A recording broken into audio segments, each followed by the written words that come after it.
تلنگانہ کے ضلع ورنگل میں لفٹ میں پھنسے جانے والے مزدور کو بچا لیا گیا۔ ہوٹل میں کام کے سلسلے میں آئے ہوئے ایک مزدور کے لفٹ میں پھنس جانے کا واقعہ ریاست تلنگانہ کے ضلع ورنگل میں پیش آیا۔ شہر کے گایتری ہوٹل کے لفٹ میں انجی نامی شخص پھنس گیا۔ جب ہوٹل کے عملہ کو اس بارے میں پتہ چلا تو انہوں نے فائر بریگیڈ حکام کو اس کی اطلاع دی۔ واقعے کی اطلاع ملتے ہی فائر بریگیڈ کے اہلکار موقع پر پہنچ گئے اور مزدور کو باہر نکال لیا۔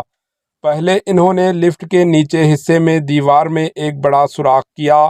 اسی دوران انجی کو حوصلہ دیتے ہوئے اس کے لیے ہوا کی فراہمی کے لیے ایک پنکھا لگایا گیا۔